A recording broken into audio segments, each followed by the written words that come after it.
give Professor Freeman adequate amount of time and everybody enough time to ask questions at the end. So why don't we go ahead and get started. Hello and welcome to today's Author on the Hill Book Talk event, which is sponsored by the libraries here at the College of the Holy Cross. Normally we would be in person, so thank you for joining our virtual event today. My name is Mark Shelton, and I am the Director of Library Services here at the college. Before we get started and I introduce our speaker, I want to take a moment to make sure everyone understands how things are going to go. First, we will be keeping everyone muted, and we ask that you submit any questions via the chat function. Feel free to submit your questions throughout the talk, and we will touch on them after Professor Freeman is completed his presentation. Please note that today's talk will be recorded and will be posted to YouTube in case you would like to turn off your video. All right, so let's go ahead and get started. Today we are very lucky to have Professor Mark Freeman join us to talk about his new book, Do You Look at Me with Love? Reimagining the Story of Dementia, which has just been published by Brill Press. Professor Freeman is a professor in the Department of Psychology and is the Distinguished Professor of Ethics and Society. A PhD graduate from the University of Chicago and the author of multiple books and countless articles, Professor Freeman has been here at Holy Cross since 1986. So please, let's welcome Professor Freeman, and please give your attention to what he has to tell us about. Mark? Thank you, Mark. A few images to begin.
I figured you should know who I was talking about. Well, thanks again, Mark, for that nice introduction.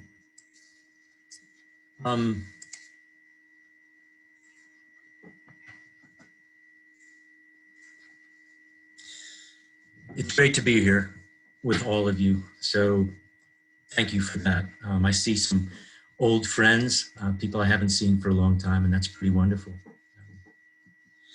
For over a decade, I sought to tell the story of my mother, who had been stricken with dementia, paralleling each chapter of her life during this period were my own chapters. Many of the episodes recounted were tragic. A vibrant, intelligent woman was being taken down by a dreaded disease. And at times, it seemed that the only story to be told was one of painful demise. Others, though, were comic, or at least had comic elements and called for a lighter touch.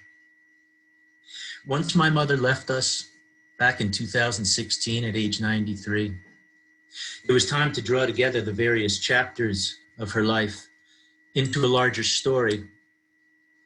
The challenge was how to tell it. It's not a tragedy, though again, there are some tragic elements. It's not a comedy, hardly. Rather, the story emerged as a kind of tragic comedy, which is to say a story in which the full range of lived realities from the awful to the awesome find their way into words. In what follows, I'm going to try to bring you through 4 distinct chapters of her life and mine since the time of her diagnosis. These comprise the body of the book. I call these chapters Protest, Presence, Dislocation, and finally, Release.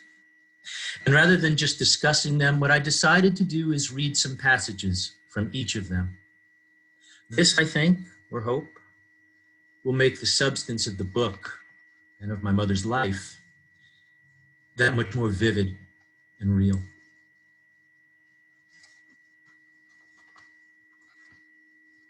Protest.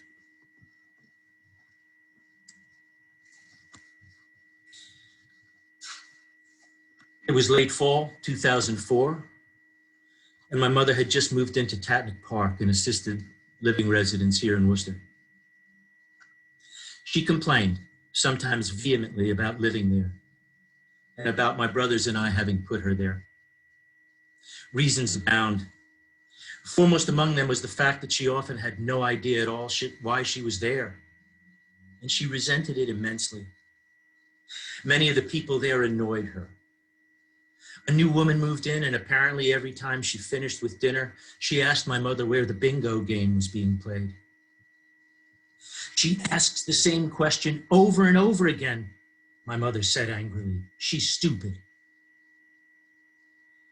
It's got nothing to do with stupidity, I told her.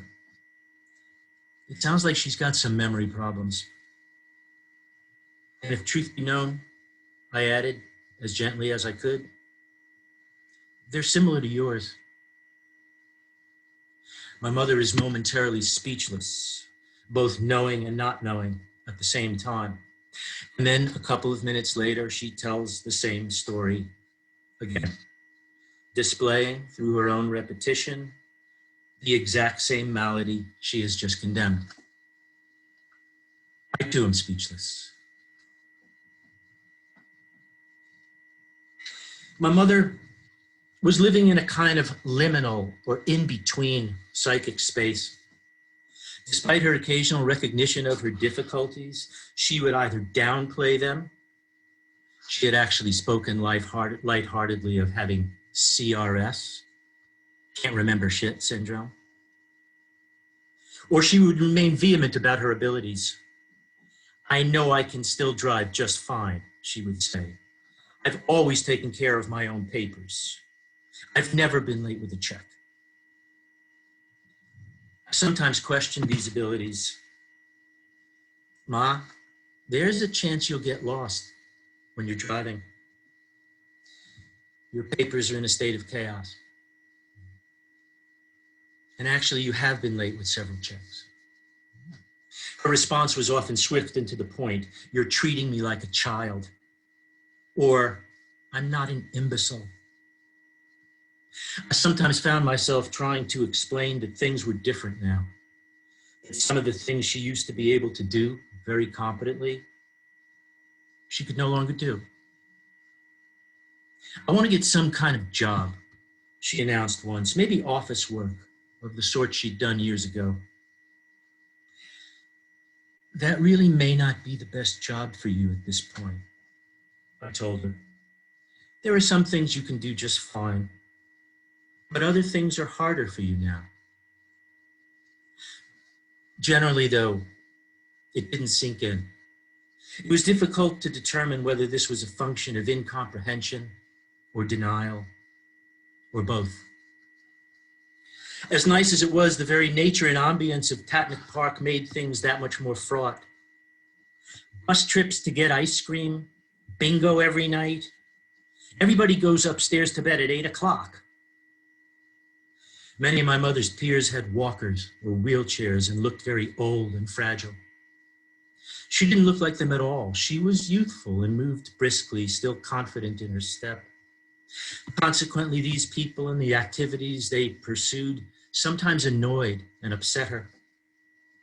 We therefore found ourselves looking for ways to help her, unsure whether adjustment was the answer or something else. "What do you want?" I asked her one time. Her answer? "I want to be a person." There is an image still in view of a full and whole person, independent, free, of sound mind and body. There's a story that could be told about this person. It's the story of a child whose parents were too poor to keep her and who sent her off to a children's home for a couple years.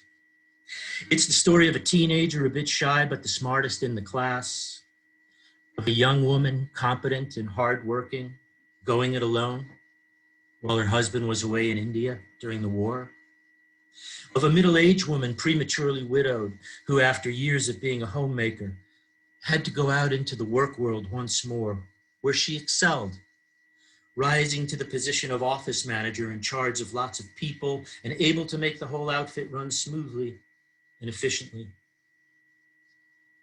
This story still seemed to be with my mother.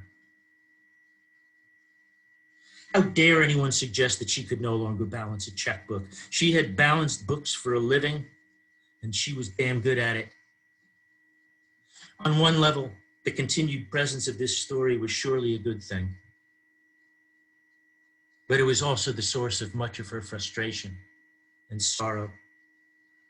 At this stage, there was a severe disjunction between what my mother was and what she was in the process of becoming, a once able but no longer person.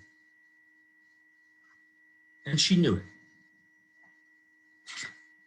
Herein lie her liminal status. Much of the time, she was subjectively who she'd always been, an office manager and checkbook balancer, able to do just fine, thank you, on her own.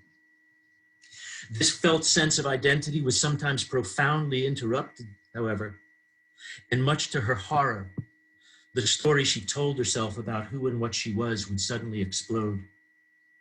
At these times, she found herself living a broken narrative, and it was made all the more painful by the felt permanence of the break. There would be no fixing it.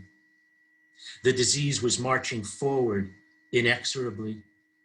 She was hurtling toward the end. She began having more of these desperate moments, but like so many other things in her life, she often forgot having had them. So she was still looking towards the future, toward the new apartment, the new job, the new life that might allow her to recover what had been taken away. Desperate moments were frequently replaced by ones that were an amalgam of frustration, rage, and hope. I wish these feelings had been distributed more evenly. But there was much more frustration and rage than there was hope. Little wonder that she would frequently protest. I'm still in control. I can do it. I still exist. I'm still a person. Or at least I want to be.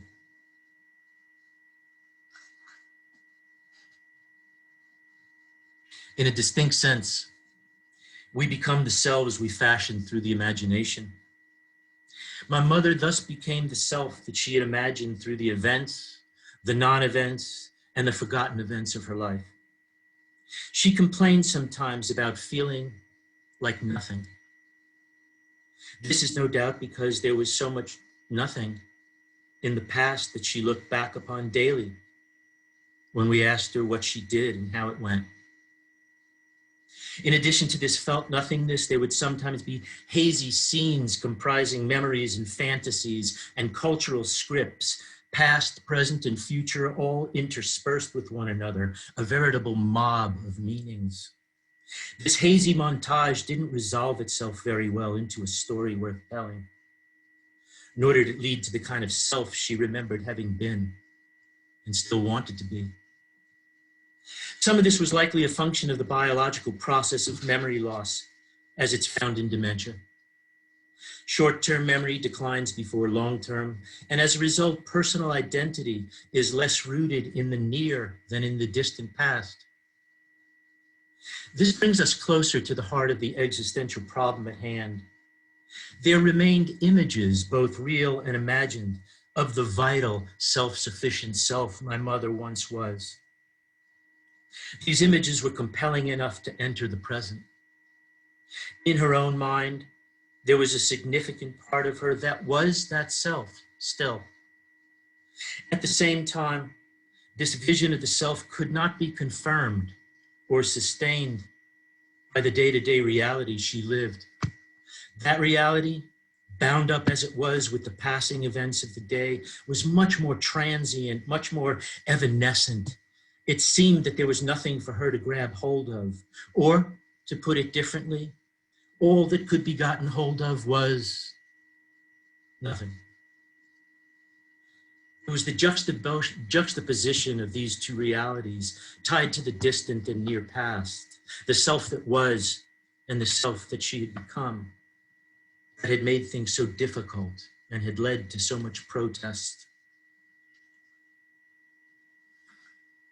If only my mother could have let go, given herself over to her situation, and simply lived her life, unhampered by all the cultural scripts and narratives that permeated her existence. But this is precisely what she could not do. She was in too deep. In her case, in fact, it seemed that there was only one thing that could make this wish come true. The very dissolution of her own autobiographical identity, her own autobiographical self, which of course would only happen if and when her dementia had run its destructive course.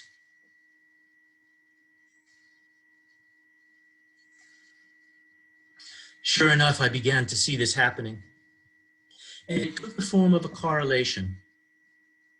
The more Mom's ego was on the line, the more painful things would be, her much prized sense of autonomy and self-sufficiency under attack.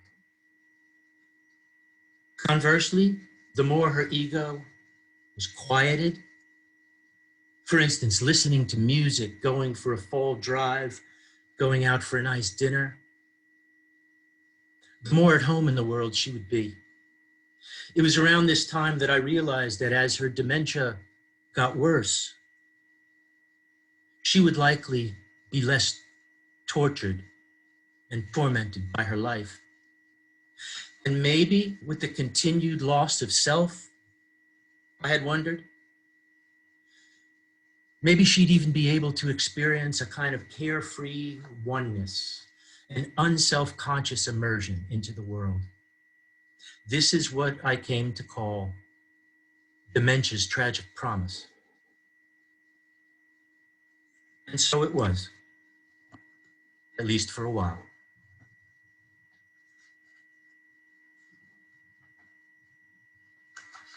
Presence.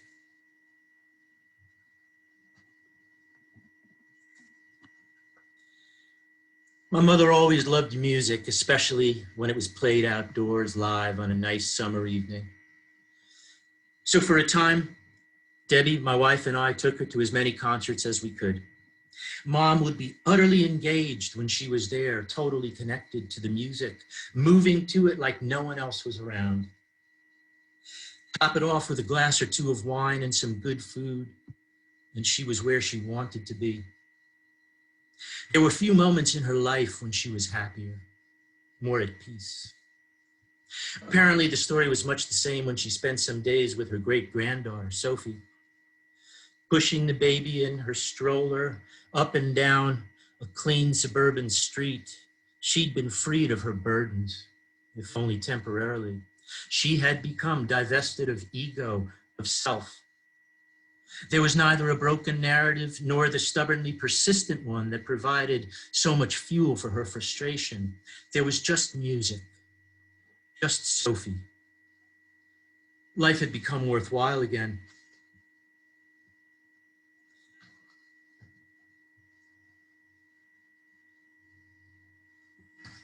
One experience in particular stands out.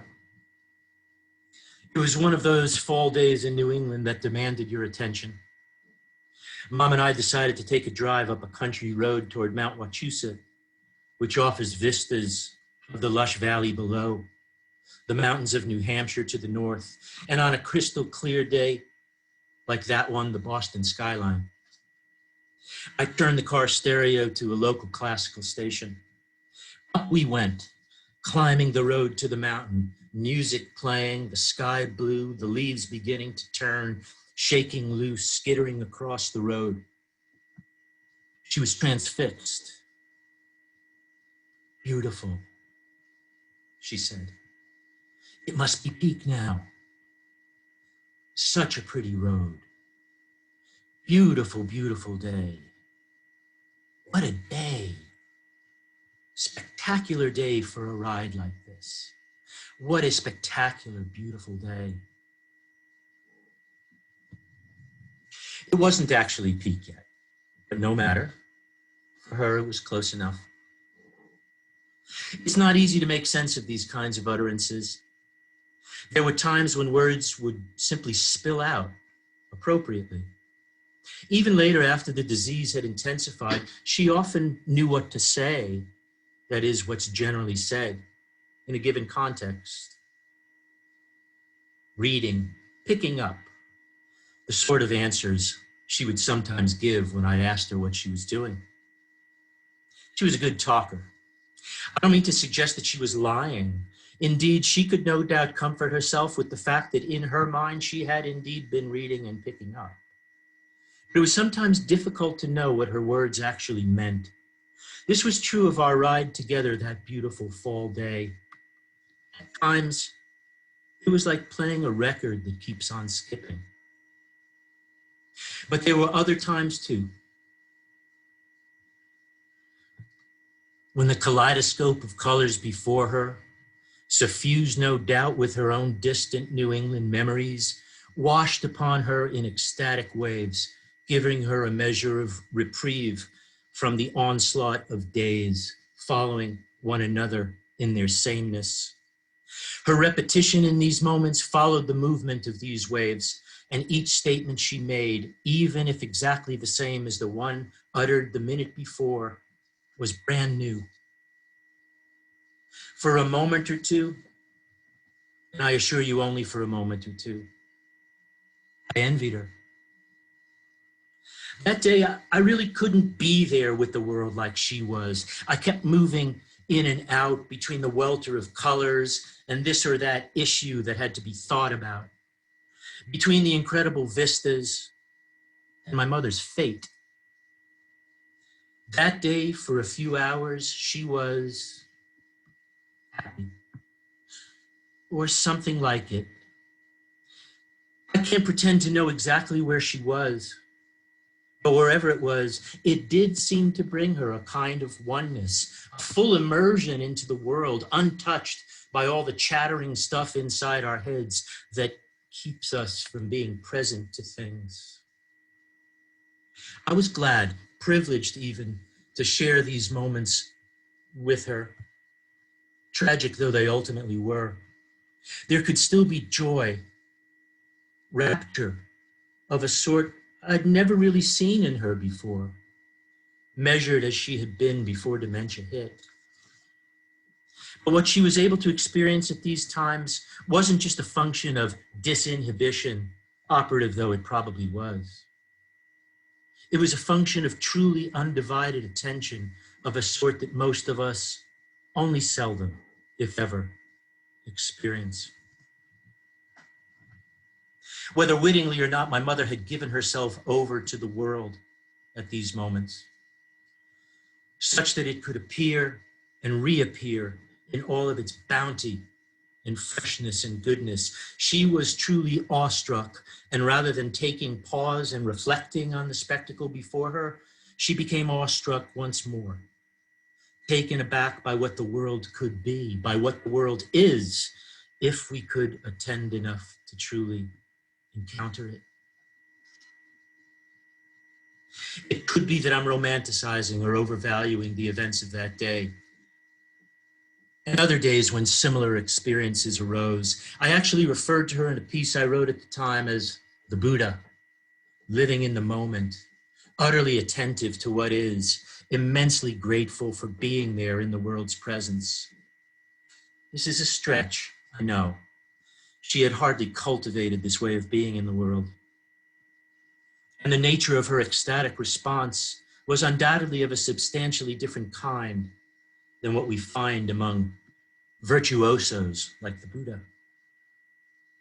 And yet I don't want to discount this connection either, for there were moments during this strange, occasionally wondrous phase when my mother, largely shorn of ego and desire, became transfixed enough by the spectacle before her as to call out in prayerful joy the great good fortune of being there to witness it and to let it fill her as it could.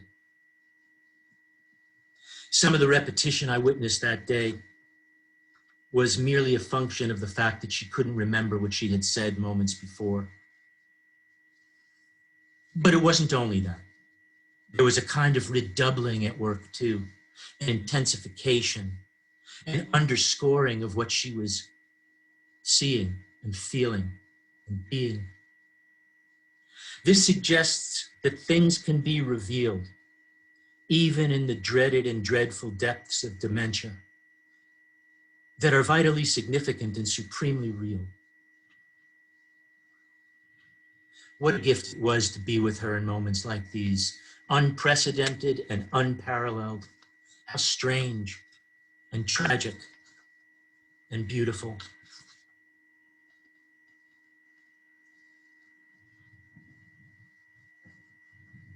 Presence, presence. This location. I still believe what I said at the end of that chapter. What I had earlier termed dementia's tragic promise had in fact been realized on some level. And I believe that at its apex, like that trek up the mountain, aspects of being in the world were revealed that are eminently real. But the promise, like the leaves, would begin to fade.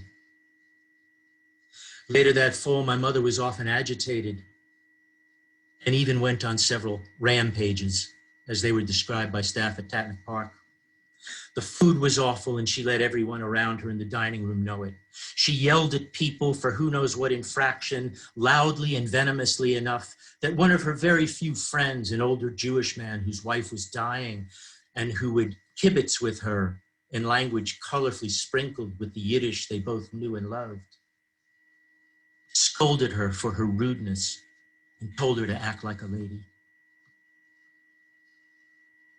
And then there were the thefts.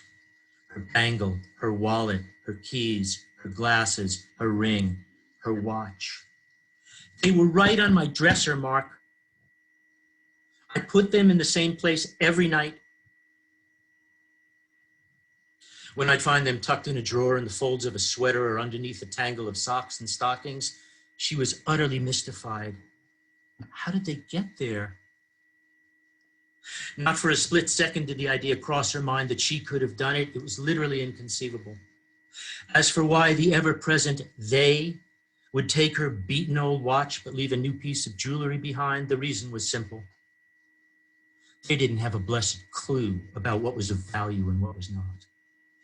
Those people, what do they know? Everything had an explanation, and the explanation inevitably had to do with what had been taken from her. She was right about this, of course.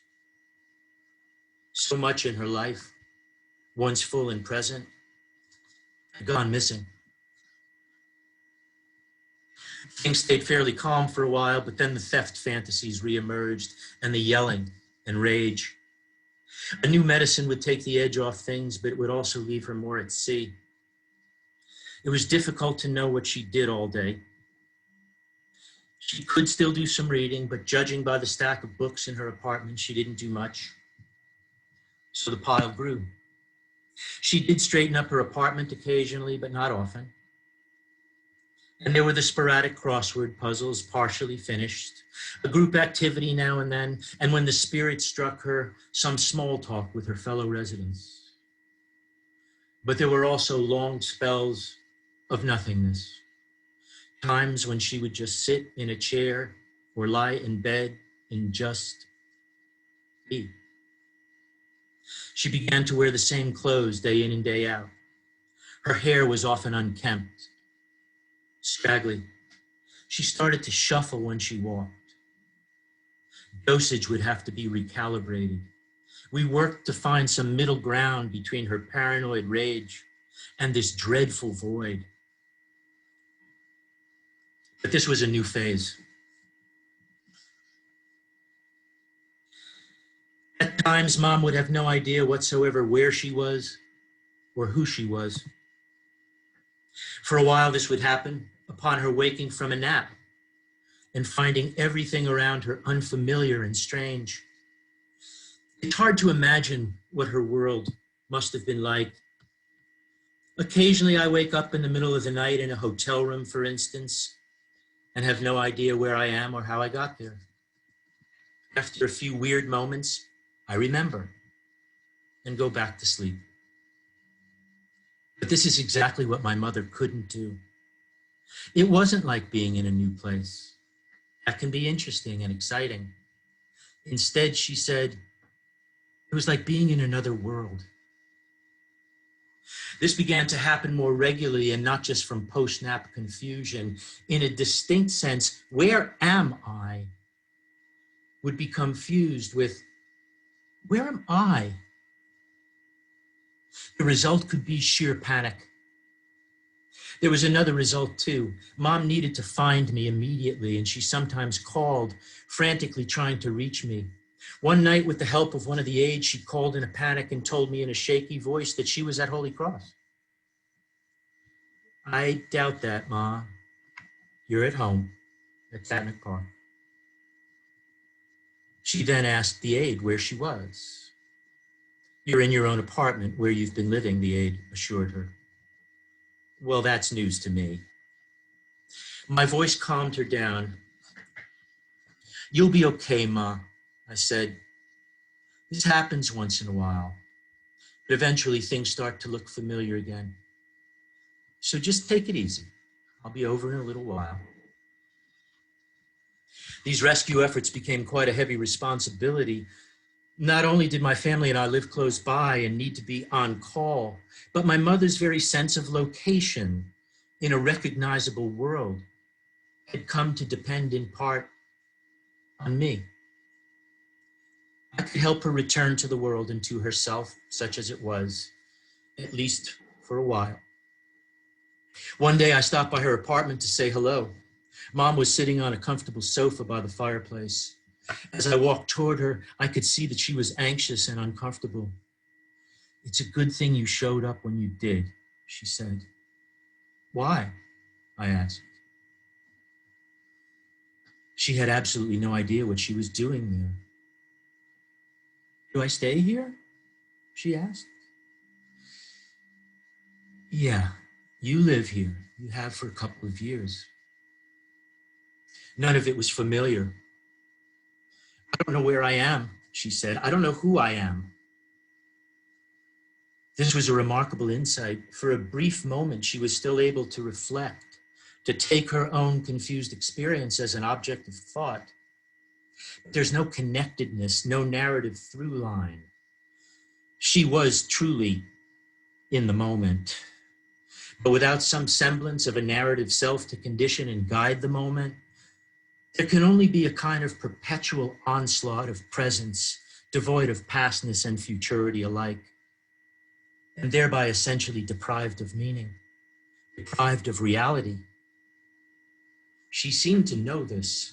Had I not arrived when I did, she went on to say, she might have screamed. Through it all, she, whatever remained of her identity, could sense something was radically amiss, that there was something missing, that something that was once there no longer was.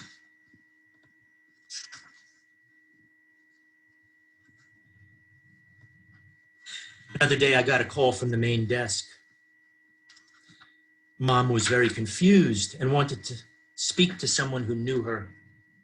I called her and asked her if she'd like me to come over, which she did. I woke up from a nap, she said, and my mind just went blank. It's never happened before. Well, Ma, actually it has. But you don't remember that it happened, so it feels new to you. I went over. When I arrived, I heard the story again. I woke up, my mind was blank. It's never happened before. Well, it has happened before, Ma, but you have some memory problems, so you don't remember having been there. I would remember if this had happened before. Ma, all I can tell you is that it has a number of times. This has happened before? Yes, it has, but you don't remember it due to your memory. I have memory problems? Yes, Ma, you have for quite a while, and you're taking some medicine for them, Namenda and Aricept. I didn't know what they were for. Well, actually, you did, but you've forgotten. You've been on them for a couple of years now. So I have memory problems? Yeah, Ma, you do. Oh my God, she said. God pity you. She called herself a moron, and she apologized again and again.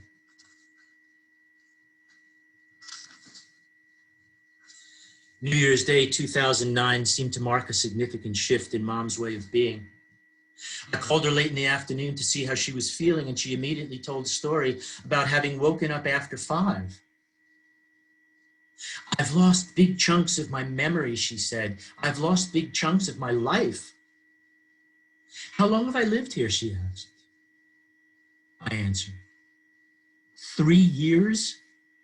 3 years? 3 years? Yes. Have you known that I was having some problems? Yes. My brain is mush. And you, my son, she implied, are here to witness it.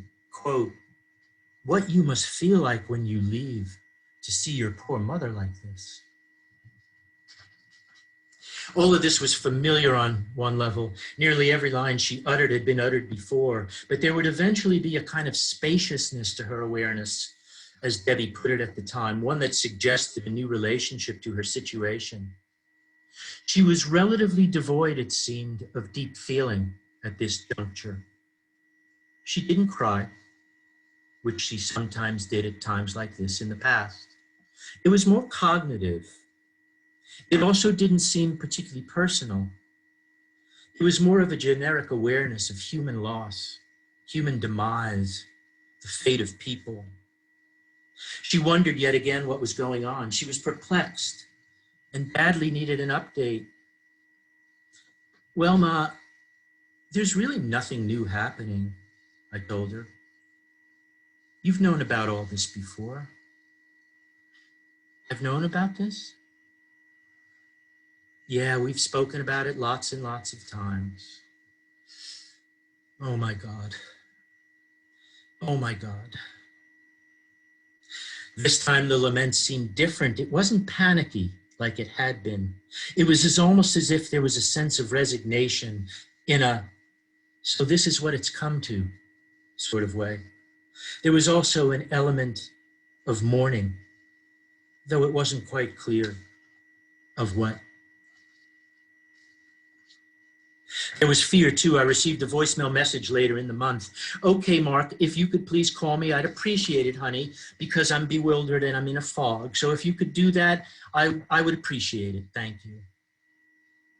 I received another one a few days later. Mark, I'm trying to get in touch with you. I don't know what the story is. So if you can call me, I'd appreciate it, honey, okay? I think you have my number. All right, bye. It started to feel nauseating. She was so lost and alone. In April, things took a turn for the worse.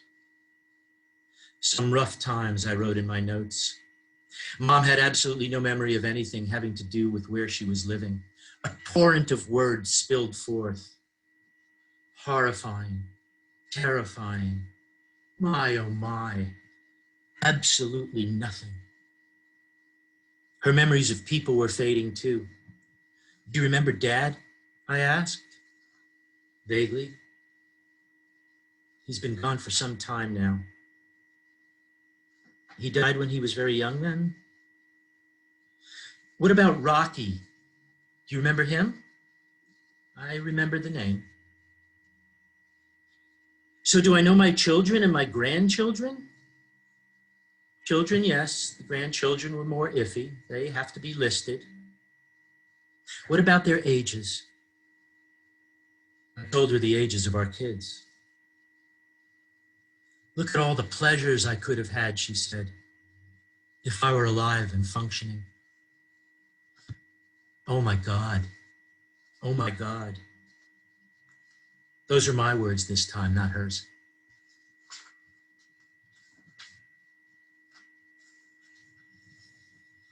Dislocation. Release.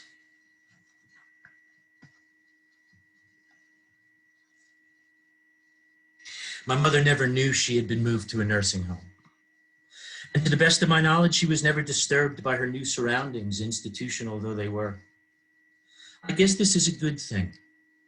Another form of dementia's tragic promise, you could say. Am I glad she didn't have a blessed clue where she was? That sounds a bit strong, but it's not far from the truth. In fact, it's not far from the truth to say that by and large, we welcome this new phase. What a strange thing to say about a loved one's oblivion. Much of the time I shared with my mother during the earlier portion of this phase was spent reviewing, catching up. She asked questions about me and my life, where I lived, what I did for a living, whether I was married, whether we had any kids. Sometimes she knew all the answers, but generally not. One way or the other, some measure of relocation and reacquaintance was always needed. Do you buy or do you rent? She asked one time. Buy. Must be quite an undertaking as a student. Student? No, not quite. So you bought your house when you were in school? You're thinking of me as younger than I am. I haven't been in school in 25 years. She was shocked and perplexed at this declaration, but not particularly troubled. How old do you think I am? I asked. No idea. I'm 55. Are you really? Now that takes me aback. I've got a wife and kids too, by the way. Did you put them in bed already? I told her their ages. What? Jiminy crickets, where do the years fly to? Shocking, I said in agreement. It is, it really is. When I think of how old I am, I can't believe it. I don't think she knew how old she was in that moment, but given the news I'd just shared with her, she knew she had to be up there. She knew she had to. When did you get married? She asked another time. In October, it'll be 25 years. That's not all. We've got a daughter who's 24. You were full of surprises this morning. I guess so. So you married young. Not really. You always think I'm younger than I am. How old do you think I am, Mom? I don't know. I'm 55. You're kidding. The questions persisted. Do you have a wife or a girlfriend? A wife. We've been married 25 years, Ma. You're not that old. I'm 56, Ma. So you're married? How long? 25 years. How about that? Offspring? 2. Brenna and Justine. I can't think of them either, she said. It's hard when you live so far away. Most important in any case, she said, I appreciate your taking recess with Mommy. Eventually, things got shakier. Sometimes she knew my name, sometimes not. What about this time? Do you know my name? Mike? I feign utter shock and disbelief and try to give her some helpful hints. Do you remember what the hell my name is now? I eventually asked. Mark, she said in an exaggerated New York accent. Who am I asked another time. My darling. But who am I? My sweet one. At this point, I had to resort to my increasingly customary, I'm going to give you 3 choices, Mom, which usually worked, but not always. Who were your 3 boys? I asked. Mo, Schmo, and Joe. So which one am I? Schmo. Oh, gee, thanks. Another 3-choice exercise about my name. A clue. It rhymes with lark. Lark. No. Dark. No. Schmark. She kissed my hand to make me feel better, I guess. Another time when I asked her who I was, she was up front. I don't know, she said, but I love you just the same.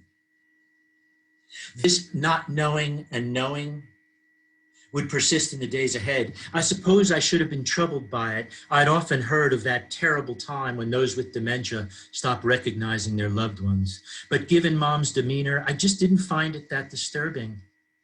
In fact, there were some lovely moments, especially when it came to another round of reacquaintance. One particularly moving conversation happened when I was 57. I responded to all of her questions, of course, but here I just want to share her words in the order they were uttered. So you're my son? Are you married? Do you have any children?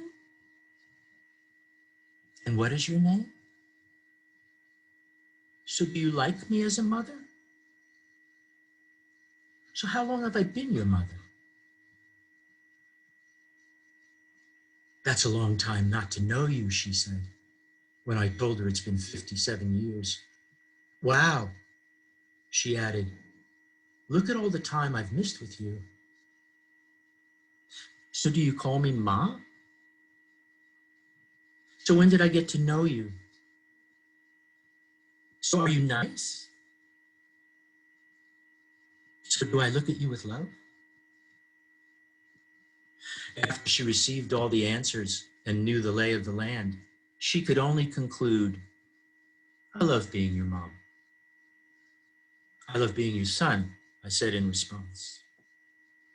So it's a good match, she said. Strange. My mother seemed to have a memory of how to be a person, just not the particular one she happened to be. The exchange I just shared bespeaks much the same idea. Although she didn't seem to remember being my mother, she did remember what it means to be a mother, the kind who looks at her children with love. Is it possible that somewhere in there she knew me? Is it possible that her words, I love being your mom, were more than simply a logical conclusion? I'd like to think so. But I really don't know, and that's okay. Some evidence for the logical conclusion idea emerged in the context of another exchange we had soon after. I don't know you, she said to me. Actually, you know me pretty well. How do I know you pretty well? You gave birth to me. What's your name? Mark. So do you love me? Of course I love you. Do you love me? I must. Inferential love. I'll take it. It's not that I was entirely forgotten, though. What do you do for a living? She asked me another time. I'm a professor over at Holy Cross. You must know my son, Mark Freeman.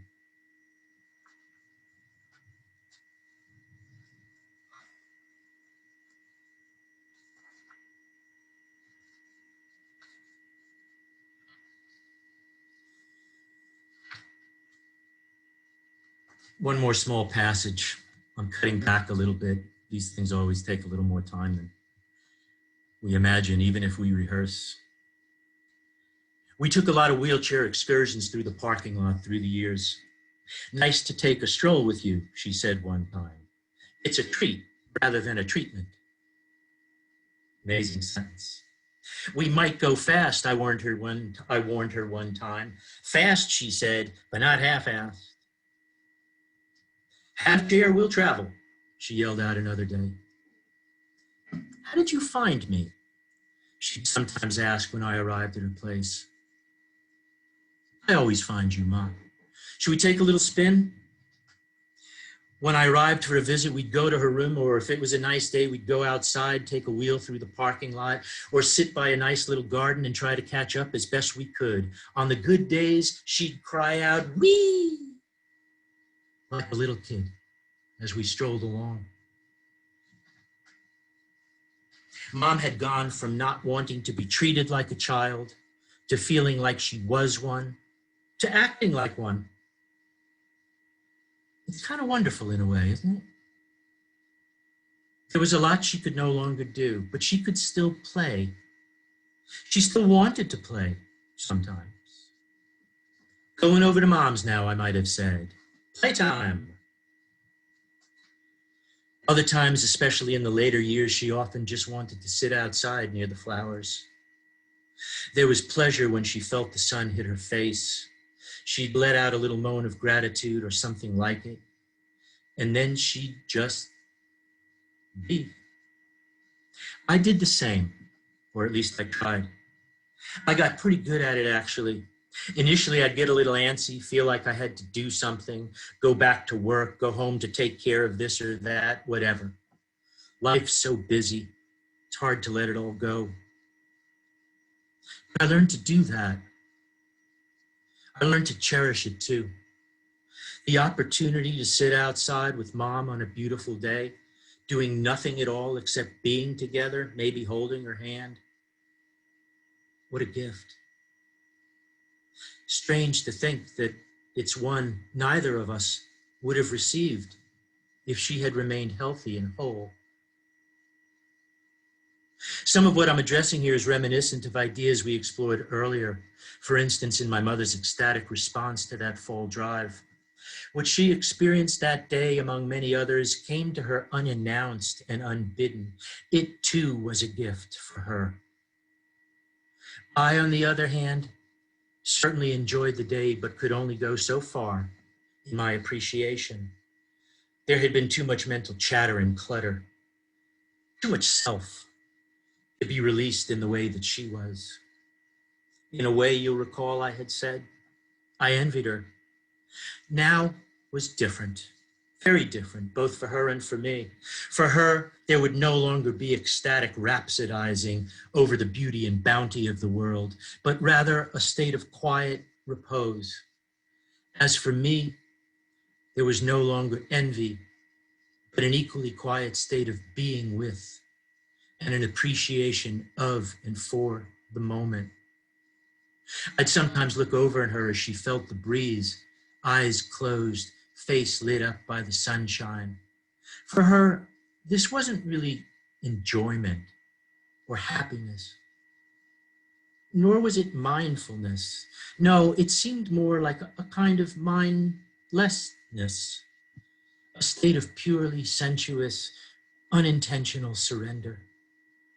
Had she ever been so emptied of judgment, of care? Had she ever been so released? I was glad for her at these times, and I was glad to be there with her, seeing, noticing, feeling. I think I'll stop there. Thank you.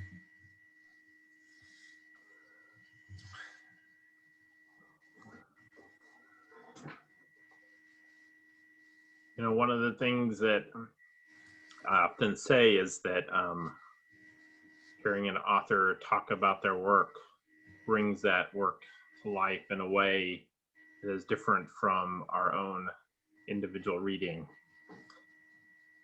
And I think, you know, in this particular case, I think we all deeply appreciate you taking the time to share this story with all of us. The solemnity, the respect in your writing, it comes out. And I know that people may have questions and things like that, but I do want to say, from your perspective as an author who has written very different kinds of works, how was this different for you to put these experiences down on paper? I mean, it was different in multiple ways. I mean, I've always, in my work, I studied lives. I studied life stories. And so issues of memory and identity and so forth are always very close to me. For the most part, though, I've done more theoretically oriented work where I feel the need to make contact with this body of literature, that body of literature, and so on. I never try to lose sight of the story of the person that I'm writing about. But on the whole, my work to date has been more straightforwardly academic in nature. I still wanted to include some of that material, and I didn't share much of it with you today, but I do make contact with some bodies of ideas in the book. I wanted to write a different kind of book. I wanted to write a book that was story and that somehow allowed my mother to live on the page so that people could get to know her in some way and get to know,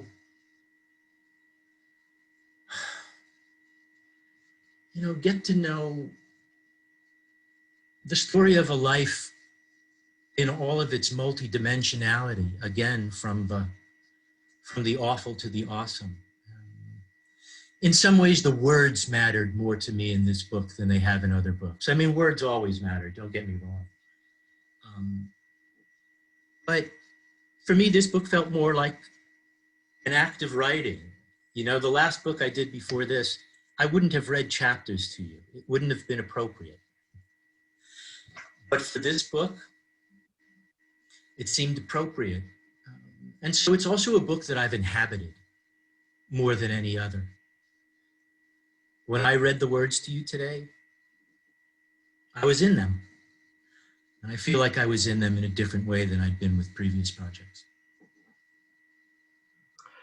And I think that we not only get a picture of your mother, but I think we also get a glimpse of you and your relationship with your mother in going through this experience, which I think, depending on individuals, the idea of dementia is now a scarier term than cancer. Because depending on the individual, cancer is curable, but dementia right now is not, and it's a slow progression. So, yeah, let me say a word about that. I'm glad you mentioned that, Mark. This is a story of one person. It's a story of one person And the last thing I would want is to present her story as if to say to people, this is what dementia can be. The fact is, this is what it was for her. But there were people on her floor who were miserable, who cried out for their mommy or daddy or clutched a doll or what have you. And the kind of story I told couldn't possibly have been told by their kids, right? And so there are dementia stories that are, I mean, they're all scary.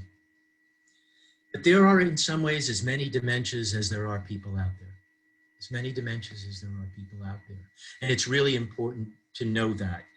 I mean, I think my mother's story is exemplary of more than herself. But in the end, it's just one person. And so I have to be very cautious about what I can say. Thank you. So we do want to take just a few minutes. I know that we're at time to give anybody a chance to ask a question. Well, I see that, I do see that Father Burroughs has a question. Either you can read it or I can read it. And then I see my friend Osvaldo Golioff has one. Yeah. Father Burroughs writes, if not too personal, Mark, how do your children look at you having shared this story with them? Well, one of my children sent me a text before this that said, it won't let us into your event, Dad. We tried. So she may not be that happy with it now, but in all honesty, in all seriousness, our kids were with us and with my mother every step of the way. The daughter who just wrote to me, Brenna, she was there the night before my mother died. They often came with us over to the Jewish Healthcare Center and spent time. And so, you know, my family has come to, I think, to treasure this story. And that's true not only of my kids, although they haven't read the whole book, let me just put that out there. But my brothers, my nephews, my sisters-in-law, my wife, obviously, and so on. And so I didn't air any dirty laundry. And I just tried to tell the story as best I could. And I've gotten some nice feedback from family saying, essentially, thank you for doing this. You brought her back to us for a little while.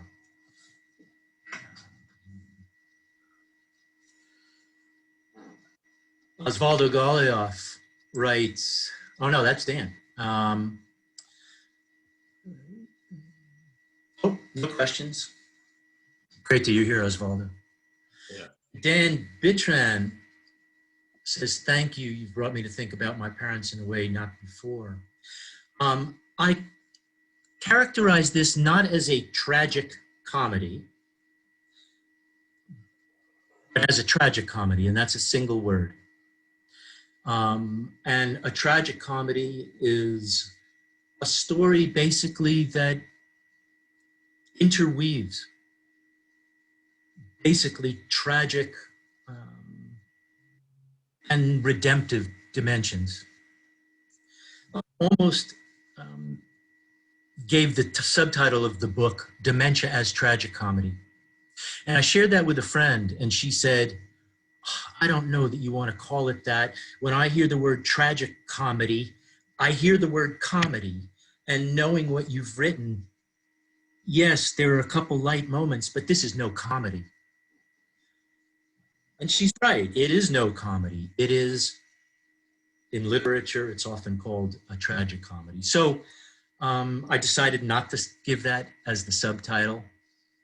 But that's the meaning of it. And in fact, when I was unsure what to do, I contacted some of my lit friends. I contacted Jim Key, I think, and somebody else. I contacted Steve Weinberg in theater, just to say, like, do I have this right, the meaning of tragic comedy? And they said, yeah, you do. It sounds like that's what you're writing. But it's different than a tragic comedy. So, well, there's a lot of other comments. I'm not sure. Mark, you're supposed to be the fielder of the Q&A, right? Well, I think that a number of people have sent you personal messages. Okay. So I can't see the messages that have been sent directly to you. So feel free to respond to them. Yeah, let me apologize to the people who I just spoke to, because I guess you sent me personal messages as direct messages, and I wound up, outing you. So fortunately, I didn't say anything particularly weird or offensive, but sorry for going public with your question. Do you see any public ones, Mark?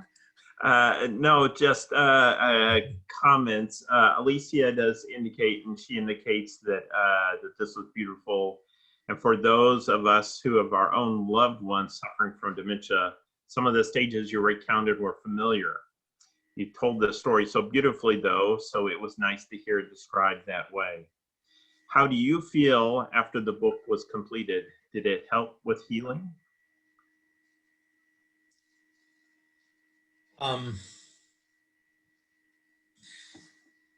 I felt a couple of things. I was gratified to bring it to completion, and I was also somewhat relieved. My mother died 5 years ago. She died in 2016. I had just about all the material that I needed to write the book, and I had actually written a bunch of it because I had written chapters all along the way. The first piece I published on her was 2008. So on some level, I was ready, but I wasn't ready. I wasn't ready to wrap it up. I wasn't ready to kind of close the door on the story.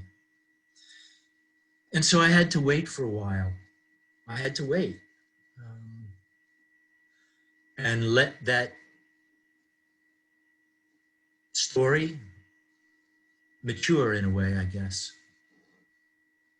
I didn't want to write the final version of it until I could be present to the story enough in a way to tell the truth. And that's one thing I certainly want to emphasize to my students out there. There's so much in the literature on narrative and memory that talks about the untruth dimension. And of course, memory can generate untruths. We know that. And people can tell stories that are untrue. It's hard to tell a true story. It's hard to tell a true story.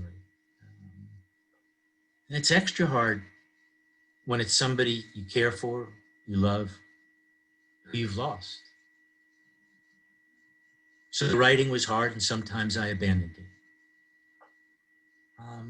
When I finished it, I was relieved, as I said before. And I'm also glad to put it behind me. I'm glad to put it behind me. It's been a long time. I write about lots of things. I'm sure this story will continue to reverberate for a while, but I'm glad it's done. I'm glad it's done.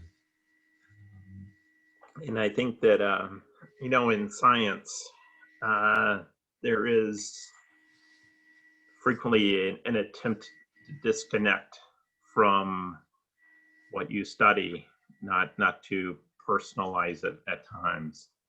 Yet for the people involved, it is personal.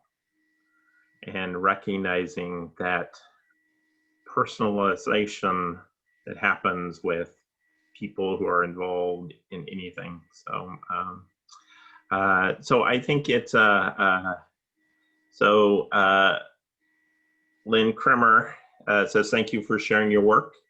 I love your mother's voice, Jiminy Crickets, for example. The dialogue feels so honest and fresh and unfiltered. I am amazed that you kept such accurate notes to capture her voice. Thank you. Yeah, that could sometimes be weird. I mean, because for the most part, I just wanted to be with her as her son. But if she's going to call out words like Jiminy Crickets and all kinds of other stuff, I got to jot that stuff down. And so I always had my phone with me, and I'd say, Ma, sit tight for a second, will you? Like, what you said is amazing. So I got to type it into my little phone here. You good with that? And she was fine. You know?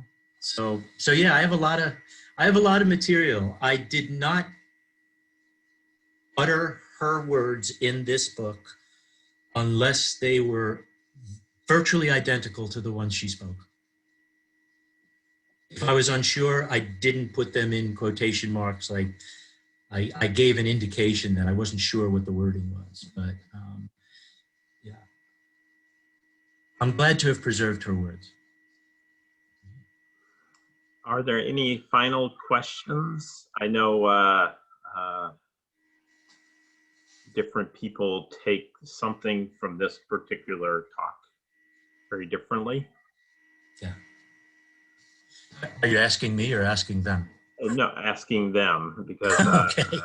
some people may feel a little close to the topic to pose the question publicly.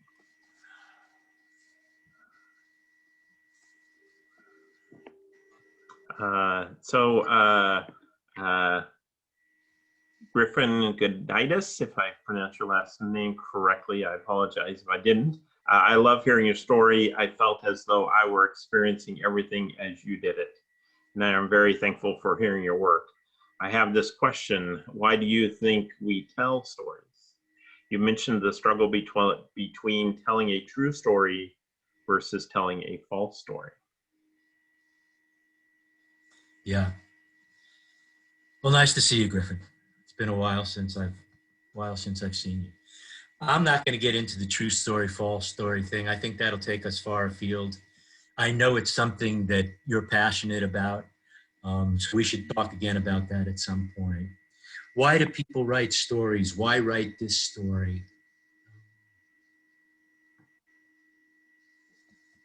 Writing is memory. It's a way of preserving and conserving people, past, things that mean a lot to us. You know, this is an act of preservation. And out of the welter of experiences that we had over the course of all of our years together, I didn't want to let them just go, right? I didn't want to just see all of that dissipate. Memory fades, as you know. And a lot of these memories have faded. I've tried to preserve what I could. And on some level, by doing that, I've also preserved her and our relationship and what it meant. And as a librarian, let me just say thank you for allowing the library to do the same thing, to preserve your voice for this generation as well as future generations. So thank you, Professor Freeman. This has been an astounding presentation, and I imagine everybody would agree that this was a pleasure beyond measure. I appreciate Thank you, everyone. So go ahead, Mark.